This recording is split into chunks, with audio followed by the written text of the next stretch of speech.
মাদ্রাসা বিশেষ করে এরা কয়েক টাকা বেতনে সরকারি চাকরি নৌকরিকে লাথি মেরে মসজিদ মাদ্রাসা তাবলীগ নিয়ে তারা জীবন পার করতেছে। এদেরকে হিংসা করবেন না, এদেরকে ধাক্কা দিবেন না, এদেরকে আঘাত করবেন না। এরা ইসলামকে নিয়ে বাঁচতে চায়, ইসলামকে নিয়ে মরতে চায়। এদেরকে যদি আপনি অপমান করেন, আপনার লাঞ্ছনা দুনিয়া আখিরাতে অবশ্যই হবে।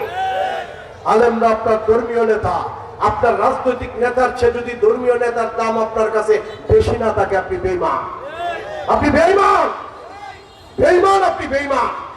আপনার নেতা দুইজন, একজন রাজনৈতিক নেতা আর একজন ধর্মীয় নেতা। আলেম ওলামার আপনার ধর্মীয় নেতা, আর আপনি যে দল করলেন ওই নেতার হলো দলের নেতা। দলের নেতার আপনাকে দুনিয়া দিবে, টাকা দিবে, পয়সা দিবে, আর ধর্মীয় নেতার আপনাকে ইমান দিবে, ইসলাম দিবে, জান্নাত দিবে। কথা ঠিক কিনা বলে? আপনার দলের চেয়ে দেশের দাম বেশি, দেশের চেয়ে ধর্মের দাম বেশি। রাসূল দেশ ছাড়ছেন, ধর্ম ছাড়েন নাই, দল ছাড়ছেন, ধর্ম ছাড়েন নাই। আপনি আওয়ামী লীগ, বিএনপি, জাতীয়বাদী সব ছাড়তে পারেন, আলেমদেরকে ছাড়তে পারেন না। কথা ঠিক কিনা বলে? যদি আলেমদের কথা বলি না অগ্রসর হন, জীবন পার করবেন, দুনিয়াতেও শান্তি, আখিরাতেও শান্তি পাবেন।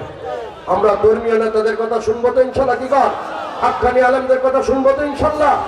আল্লাহ পাক রব্বুল আলামিন আমাদেরকে এই কথাগুলোর উপর আমল করার আমাদের সবাইকে তৌফিক দান করুন। সকলে বলি আমিন। আসসালামু আলাইকুম ওয়া রাহমাতুল্লাহি ওয়া বারাকাতুহু।